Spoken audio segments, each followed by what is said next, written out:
Deep dive on Blade Tidwell, who has stuff and swagger of frontline starter, and this is an article from SNY.TV. Right-hander has plus fastball with above average slider. Interesting. And before we get into this video, I need you to subscribe. Hit that subscribe button.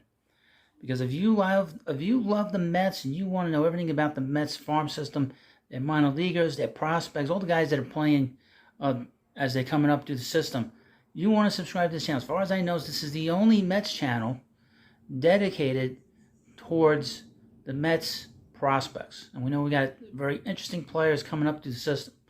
Blade Tidwell is obviously one of them. Let's see how this article goes. Mets pitching prospect Blade Tidwell has pitched for both High A and Double A this season as the number 52 overall pick in the 2022 draft. Looks to make his MLB debut sooner rather than later. Here's his background. Blade Tidwell grew up in a small town, Loretto, Tennessee. There's a population of only 1,805 people as of 2023. Talk about a small town. Despite it being that small of a town, he was high school teammates with current Miami Marlins pitcher Ryan Weathers, who's the son of former Mets reliever, Yankees reliever, pitched for the Reds, David Weathers. In the 2020 recruiting class, Tidwell was ranked as the 71st best high school player in the nation by Perfect Game and the third best in the state of Tennessee. He committed to the University of Tennessee as a hard thrower. He touched 97 in high school, who did not really know how to pitch. In the SEC, 97 miles per hour will play. But these are the top of the top when it comes to college hitters. He posted a solid season with the Volunteers in 21, posting a 10-3 record and a 3.74 ERA. Would mention these ERAs may be a little bit higher because, as you know, the college baseball uses aluminum bats. However, he only struck out 8.2 batters per 9 innings, and part of that was at times his fastball would get flat. It was not until he joined Collegiate Team USA where he started to dip into the advanced data working with Kevin O'Sullivan, who was the pitching coach for Team USA and the University of Florida. Tidwell gained an understanding of a horizontal and vertical break, spin rate, spin efficiency, and how these things could benefit him when he's on the mound. And his time with Team USA, he went from someone who would get 13 to 15 inches of vertical break on his fastball to someone who would be in the 17 to 20-inch range, which is a plus number. Tidwell entered the spring of 2022 as one of the top pitching prospects for the 22 MLB draft. And there was a thought that he could be a top 10 to 15 pick.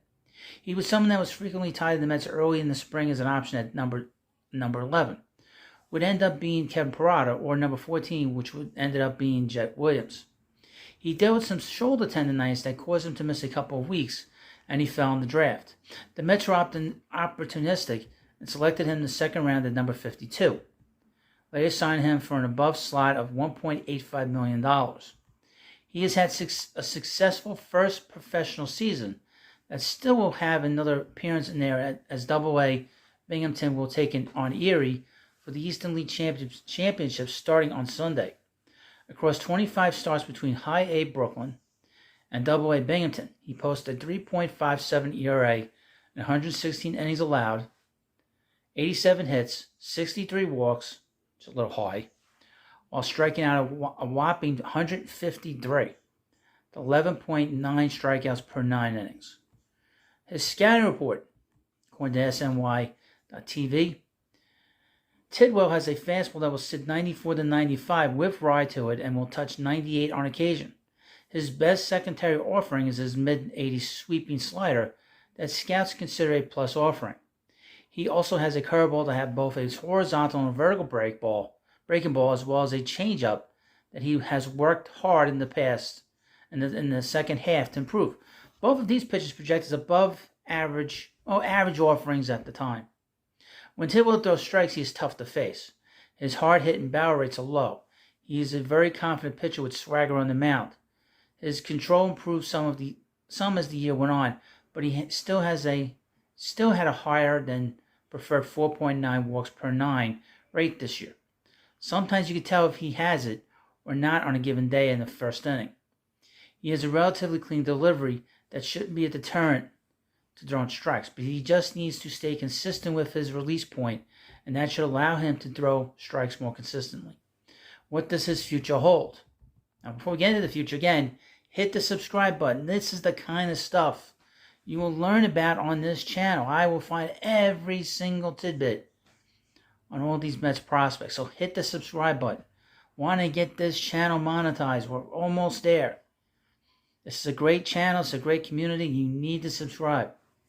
Tidwell is my number 1 pitching prospect and number 9 overall in the system, due to him having the highest ceiling of any pitcher in the Mets system right now. This was written by Joe DeMaio. I am often asked about the Mets having a potential frontline starter or potential top 100 prospect internally, and the answer is Tidwell for me. He possesses the big stuff and ability to overwhelm a lineup when he is on that nobody else in the system has, and the frontline starter swagger to go along with it. This potential does not come without risk, as he absolutely must improve his control to reach his ceiling.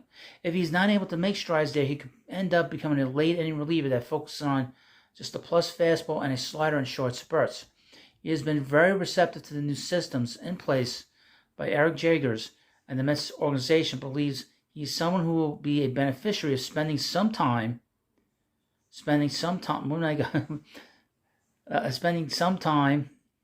in the pitching lab to break down the biomechanics of his delivery and make him as efficient as possible. He has said that he has become a bit of an analytics nut between his starts. Then he wants nothing to do with the numbers during his starts. He may start 2024 with Double-A Binghamton due to a numbers game, but he's someone that with a good first half of 24 will enter the conversation, potentially making his big league debut sometime next year. Quickly, the Mets are getting in a spot where their starting pitching depth is going to be largely based on homegrown talent, with Tidwell being the top of the chain for me. Now, if this is the kind of stuff you want to subscribe to, this is the channel you want to follow and subscribe. Leave comments. People always leave comments in the comment section, so I hope that you do that. I read everything.